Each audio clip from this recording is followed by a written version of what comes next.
Analisou, né, no último vídeo a questão da legitimidade ativa, certo?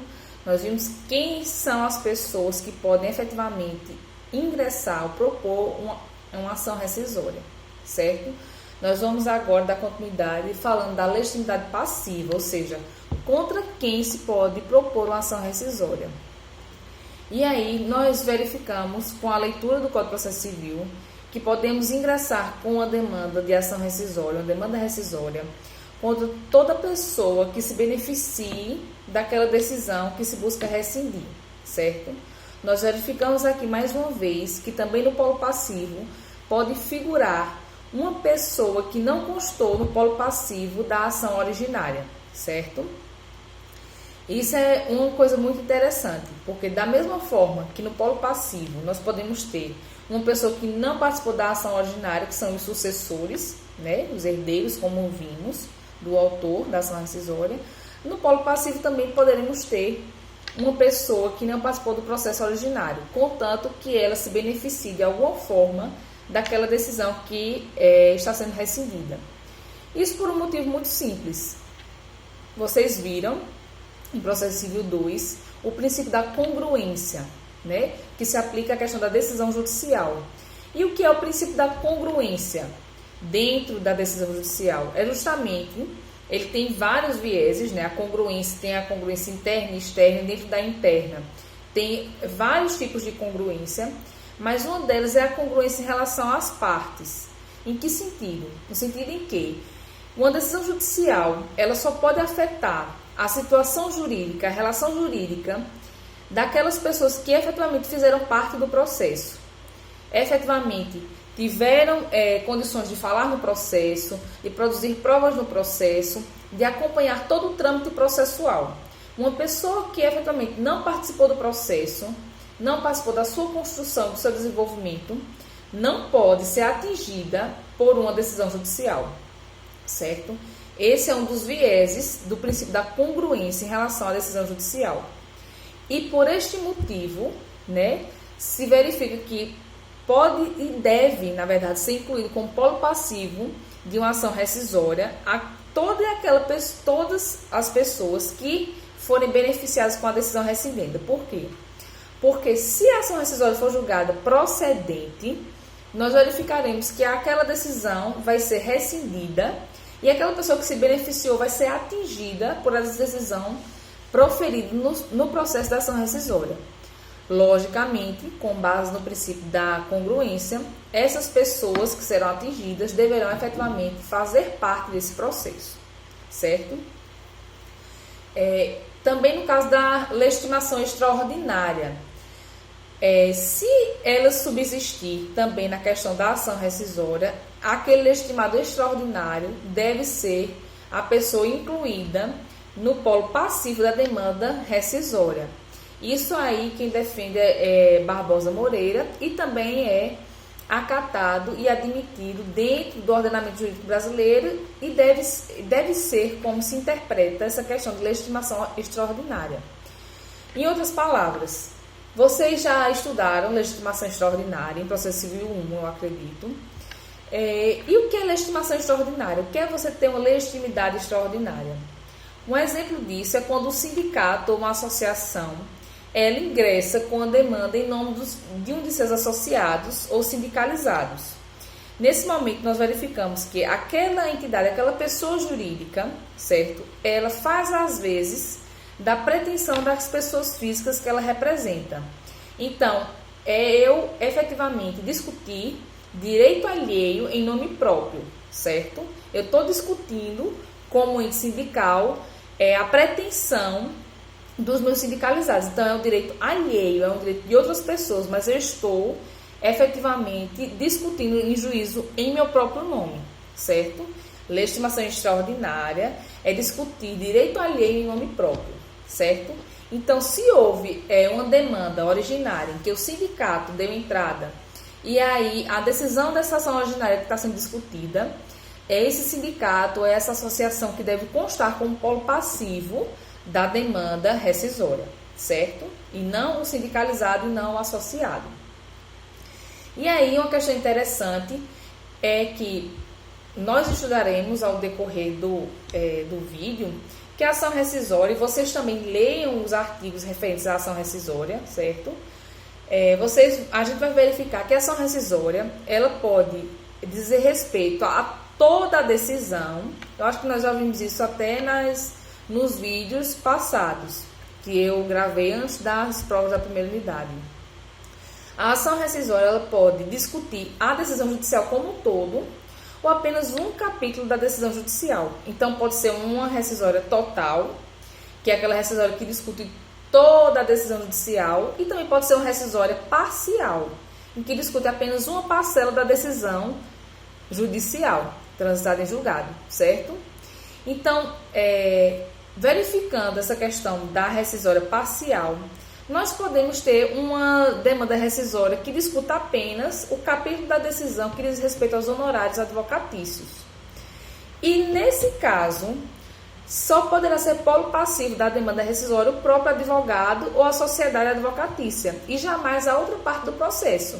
Porque o que se está discutindo na ação rescisória é uma questão da decisão que, efetivamente, impôs os honorários advocatícios. Então, a única pessoa que vai ser prejudicada ou beneficiada com essa demanda será o advogado, certo? Então, se inclui no polo passivo não a outra parte, mas o advogado ou a sociedade do escritório de advocacia, certo? Então, com isso a gente finaliza a nossa discussão sobre legitimidade. E a gente entra na questão de competência. Nós já vimos desde o início que estamos conversando que a ação rescisória é uma demanda que tem competência originária de tribunal. O que isso quer dizer? Quer dizer que as ações rescisórias, elas são julgadas originariamente por tribunais e não por juízos singulares, certo? Então, qual é a regra? A regra é: os tribunais julgam as ações rescisórias de seus próprios julgados e dos julgados dos juízes a eles vinculados.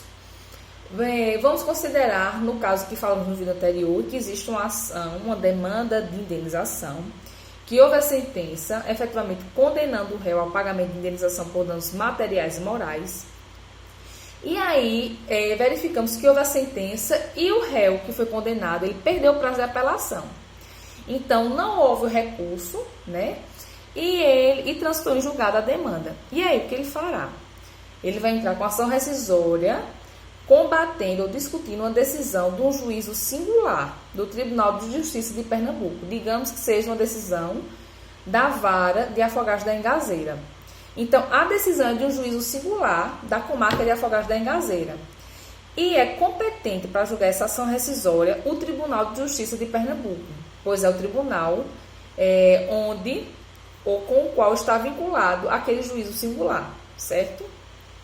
Da mesma forma, se for uma decisão proferida pelo próprio Tribunal de Pernambuco, certo?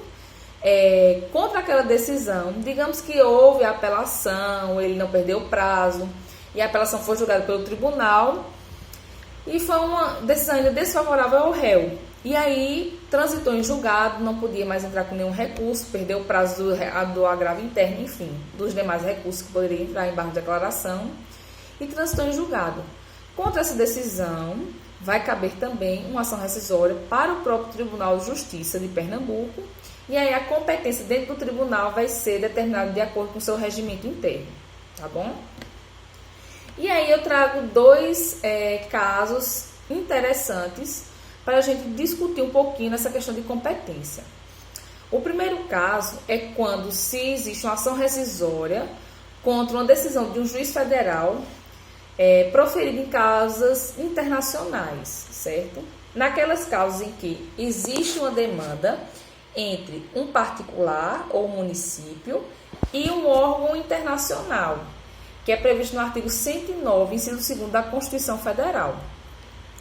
Nesses casos, nós vimos já, né, quando estudamos recurso ordinário, e acho que quando vocês estudaram competência, ou em teoria geral do processo, em processo 1, que nesses casos específicos, em que existe uma demanda entre um organismo internacional e um cidadão brasileiro, ou contra um município, né, essas demandas são julgadas em primeira instância pela Justiça Federal, e dessa decisão vai caber recurso ordinário para o Superior Tribunal de Justiça.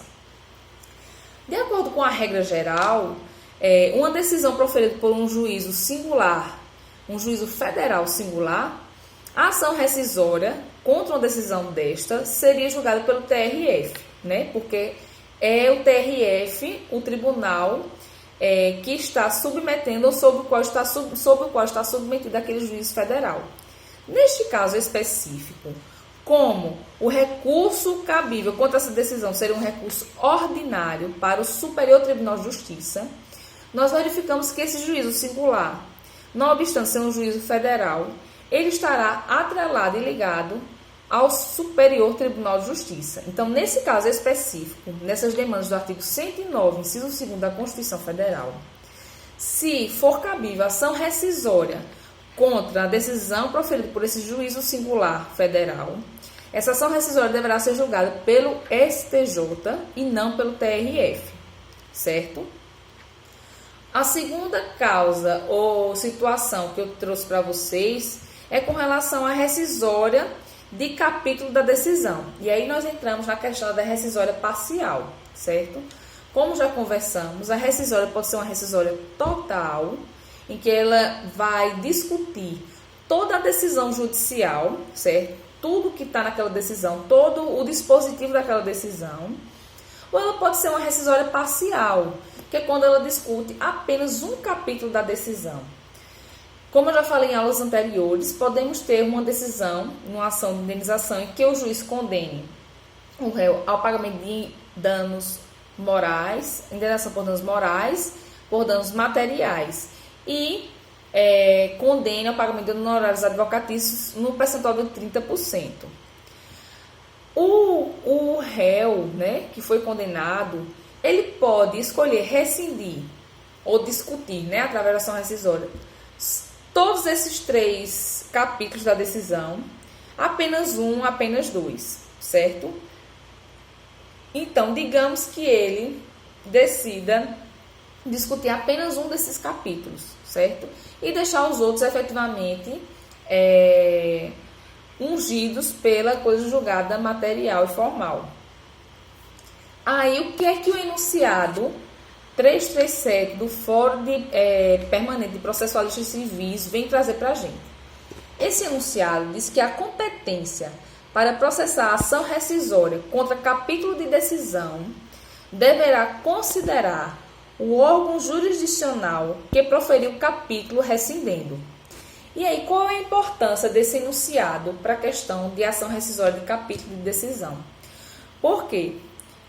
O capítulo da decisão judicial ela pode transitar em julgado em diferentes momentos, certo?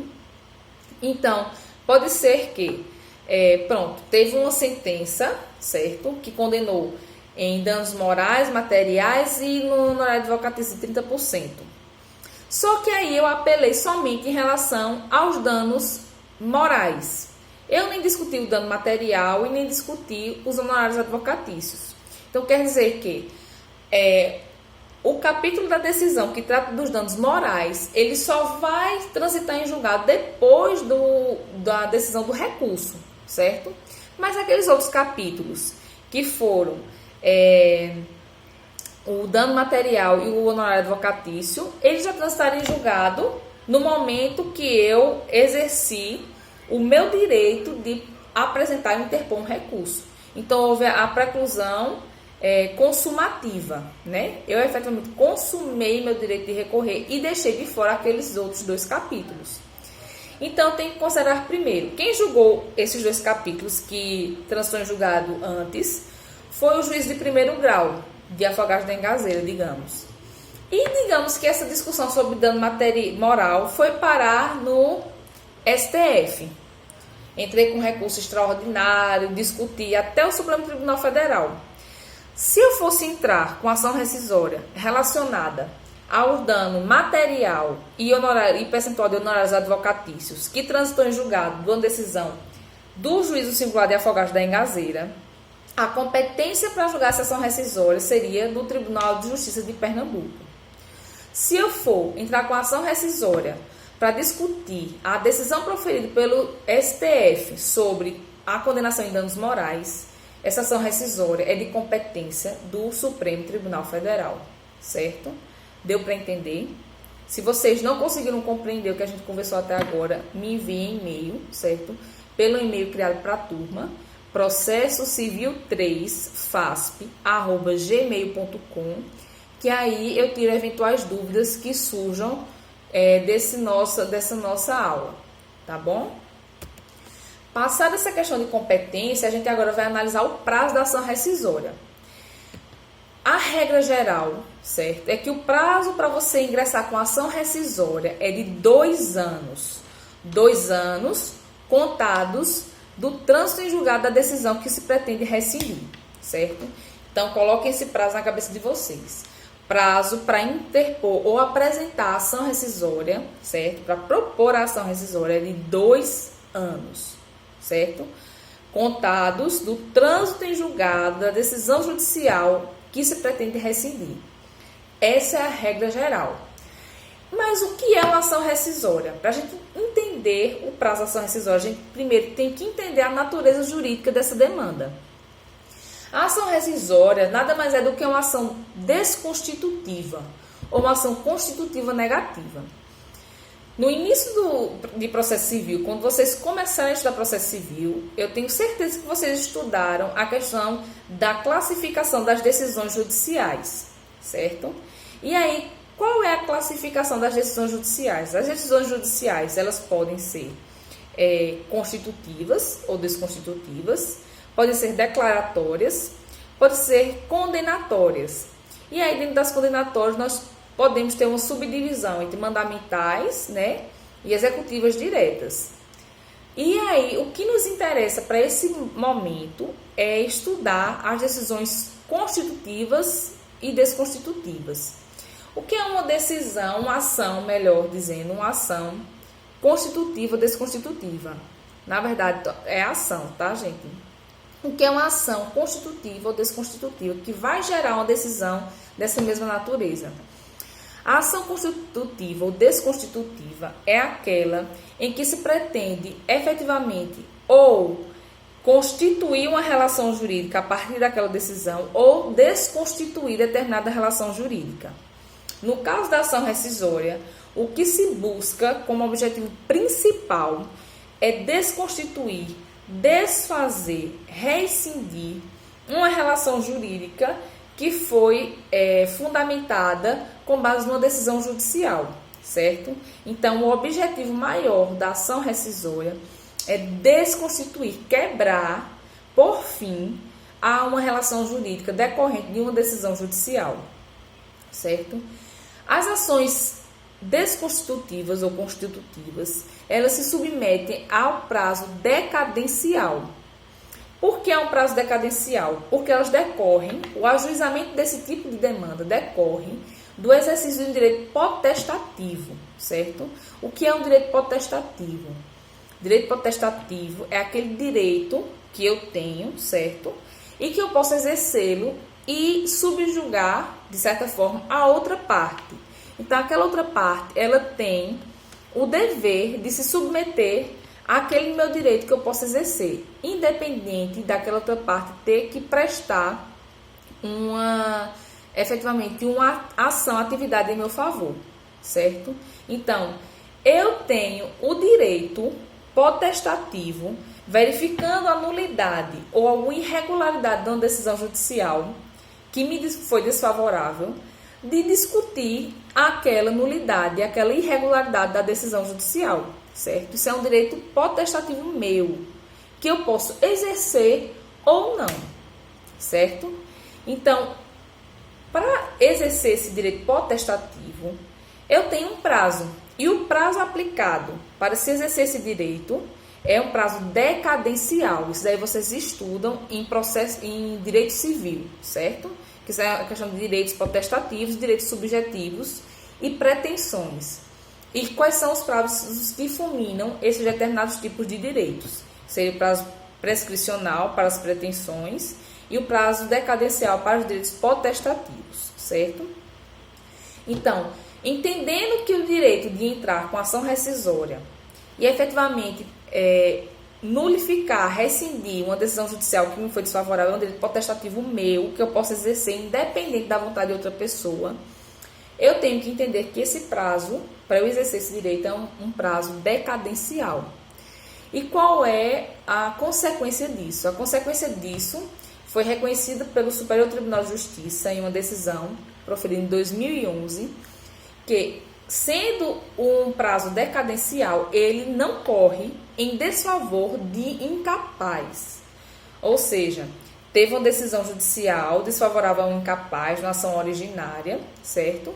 E aí, posteriormente, se verifica que essa decisão teve alguma irregularidade. Digamos que a pessoa que sofreu essa decisão, essa condenação, decisão no processo originário, era uma pessoa que tinha, sei lá, 14 anos de idade, que foi representada, né, por no caso, um tutor ou um responsável. E aí, digamos que, obviamente, anos depois, ela atinge a maioridade de 18 anos e atinge a plena capacidade civil. Durante esse período de tempo em que ela sofreu a condenação até ela atingir a maioridade civil, o prazo decadencial não correu contra ela.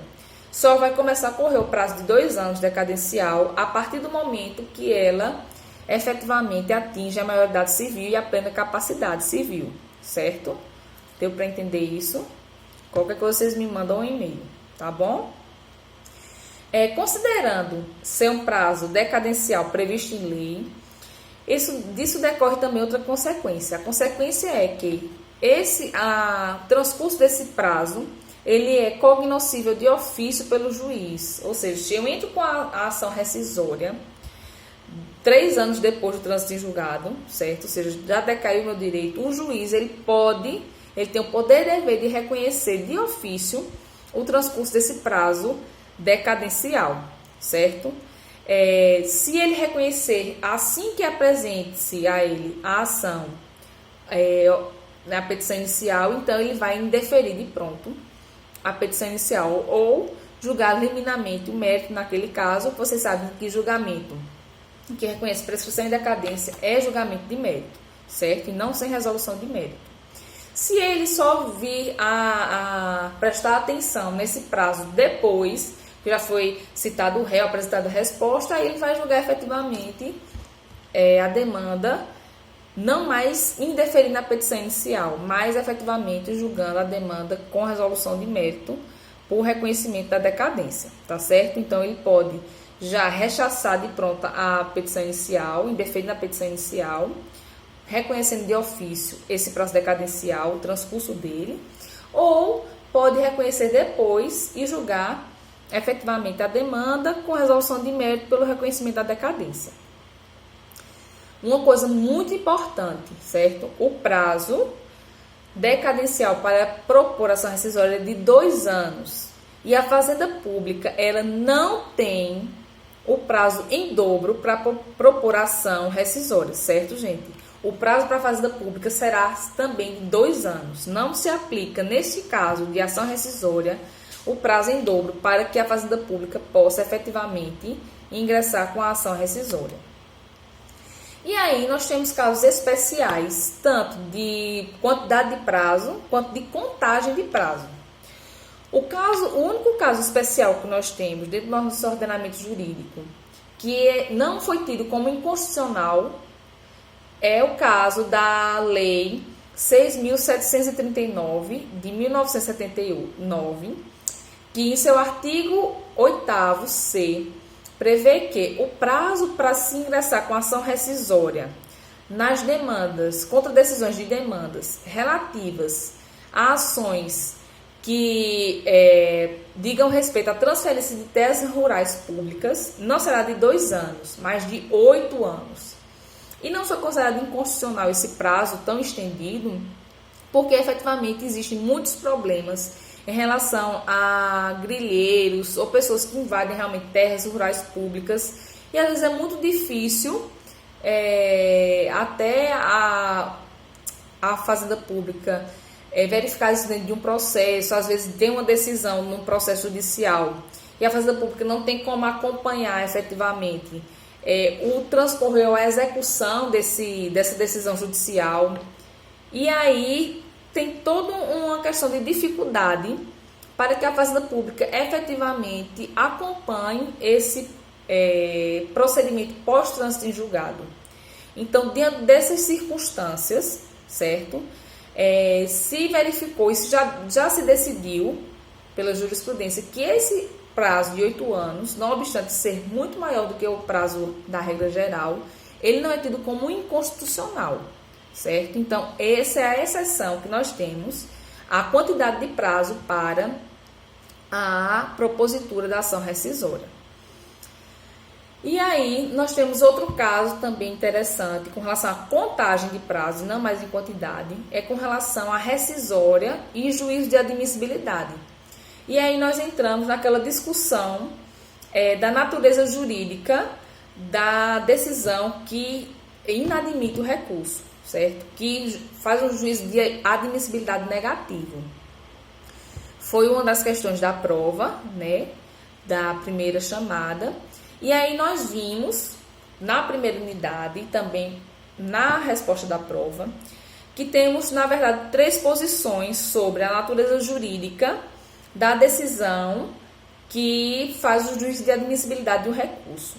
A primeira, que é encampada por Barbosa Moreira e que é admitida de uma forma mitigada pelo Código de Processo Civil e pela jurisprudência, admite que as decisões que versam sobre juízo de admissibilidade de um recurso são decisões com cunho declaratório, ou seja, elas apenas vão declarar se o recurso efetivamente atendeu aos requisitos de admissibilidade ou não.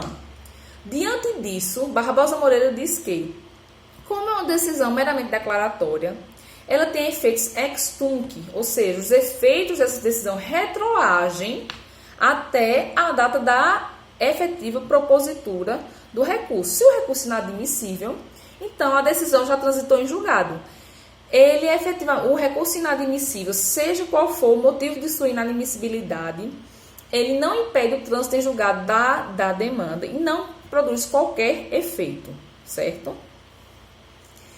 Já Didier, ele entende que o recurso inadmissível ele produz todos os efeitos até que venha uma decisão posterior e que efetivamente diga esse recurso é inadmissível. Então, os efeitos para Didier dessa decisão são efeitos ex nunc, que são efeitos dali para frente, eles não retroagem. De modo que, para Didier, nesse cenário, a decisão de inadmissibilidade de um recurso tem natureza constitutiva, certo? Ou, nesse caso, desconstitutiva, tá bom? Já a posição do Código de Processo Civil 2015 e também da jurisprudência dos tribunais superiores, como verificamos decisões do Superior Tribunal de Justiça, é que as decisões que inadmitem um recurso, elas, não obstante terem natureza declaratória, certo? Então, se fosse tomar a ferro e fogo a posição de Barbosa Moreira, elas deveriam sempre retroagir, não produzindo qualquer tipo de efeito recurso inadmissível. Mas, não obstante eles reconhecerem que seja uma decisão declaratória, eles entendem que a decisão que inadmite o recurso, ela não retroage, de modo que o recurso inadmissível ele produz todos os efeitos até que se venha uma decisão e se reconheça sua inadmissibilidade. Então, dessa forma, o recurso mesmo inadmissível, ele vai impedir o trânsito em julgado daquela decisão judicial, exceto em 2 casos: manifesta intempestividade e manifesta descabimento ou não cabimento do recurso. Então, trazendo essa posição eclética, né, do Código de Processo Civil 2015 e da jurisprudência atual, nós podemos verificar que, na contagem de prazo para se propor a ação rescisória, quando a última decisão do processo foi uma decisão de inadmissibilidade do recurso, regra geral, considerando que o recurso inadmissível ele produz todos os efeitos até que venha uma decisão e diga que ele é inadmissível, o prazo inicial para se entrar com a ação rescisória é daquela última decisão que inadmitiu o recurso. Então, naquele momento, ocorreu o trânsito em julgado depois dele, e daí é que se conta os 2 anos. exceto nos casos de manifesto intempestividade e manifesto não cabimento daquele recurso, que se entende que o trânsito em julgado já ocorreu desde aquela primeira decisão, que efetivamente não obstou o trânsito em julgado com aquele recurso inadmissível. Então, é dessa decisão, e não da decisão de inadmissibilidade, que começa a contar o prazo da ação rescisória, certo? Ainda sobre a questão do prazo, temos outras regras especiais de contagem de prazo. A primeira é na questão da ação rescisória cabível contra prova nova. E aí, essa hipótese de cabimento de ação rescisória está prevista no artigo 966, inciso 7º do Código de Processo Civil.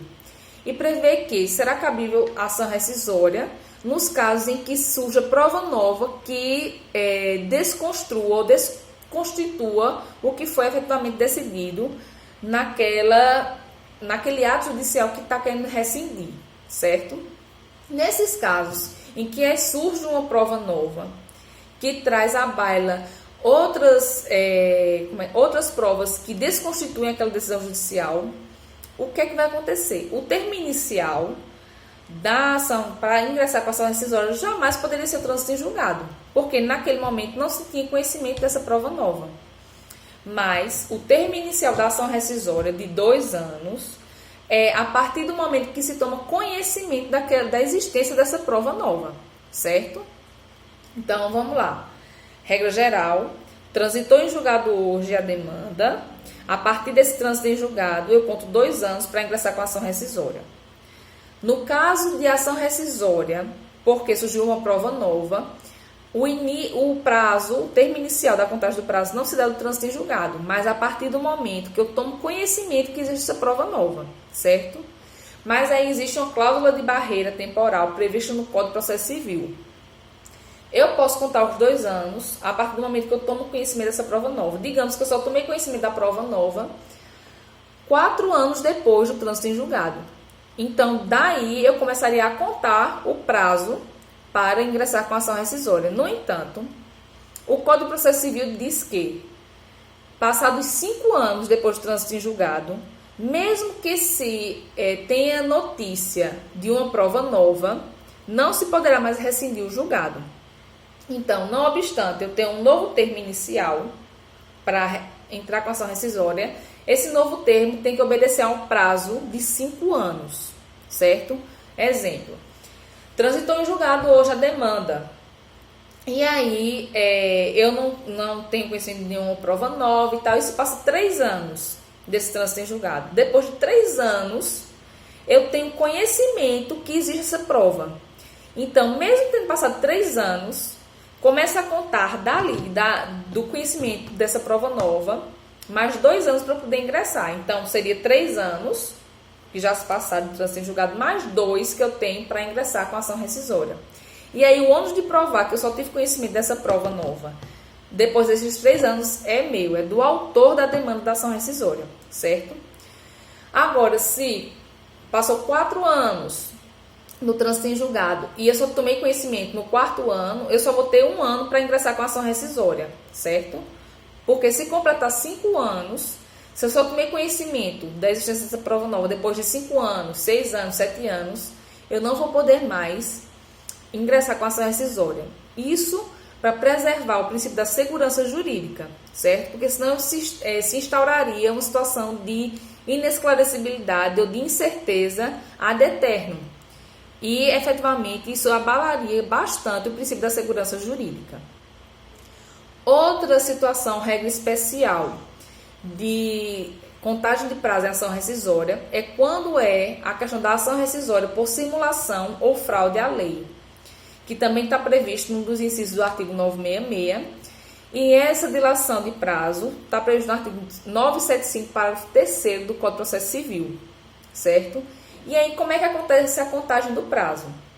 Nesses casos em que se verifica que houve simulação entre as partes ou colusão entre elas para fraudar a lei.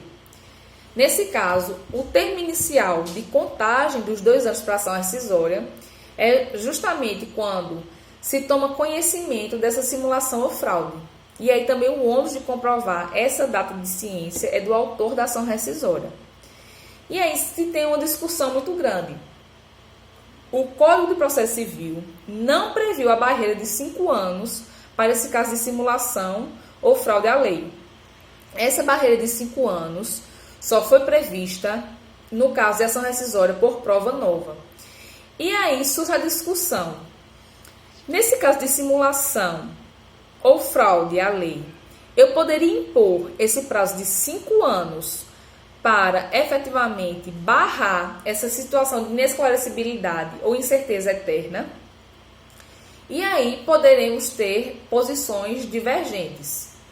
Posições que diz que não se pode efetivamente aplicar essa barreira de 5 anos porque não houve previsão legal para isso.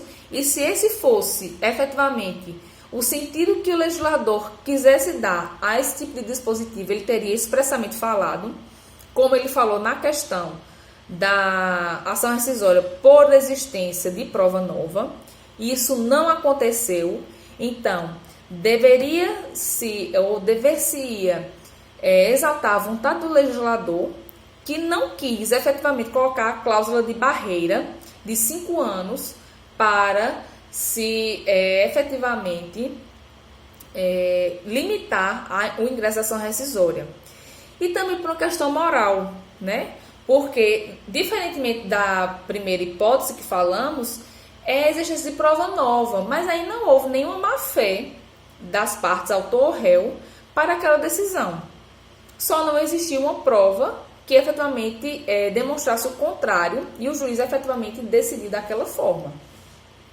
Então, aí, nesse caso, não houve má-fé das partes e o legislador efetivamente pode ter entendido que, nesse caso, se deveria se colocar uma cláusula de barreira temporal para não haver um estado de incerteza eterna. Já nesse caso de simulação ou fraude à lei, existiu efetivamente uma má-fé das partes. Então, talvez a intenção do legislador fosse efetivamente não aplicar essa cláusula de barreira de 5 anos, justamente por existir essa questão de má-fé, né? Má-fé processual, a má-fé das partes em fraudar a lei, em criar uma simulação, para efetivamente burlar a determinação legal. E talvez por esse motivo, havendo essa questão moral, né, de reprovação moral da conduta, não se colocou essa barreira de 5 anos. Mas também existe posicionamento contrário. Didier mesmo, ele defende que deve-se aplicar uma interpretação analógica para se aplicar o limite de barreira de 5 anos também para essa questão de simulação ou fraude, para que não se viva uma questão de incerteza ad eterno, abalando assim a segurança jurídica tão necessária dentro de um processo judicial, certo? Então aí fica a reflexão para vocês, para que vocês pesquisem em relação a esses posicionamentos, que isso é muito importante, é uma questão de uma discussão muito importante, porque isso pode mudar substancialmente o deslinde de uma causa, né, por anos.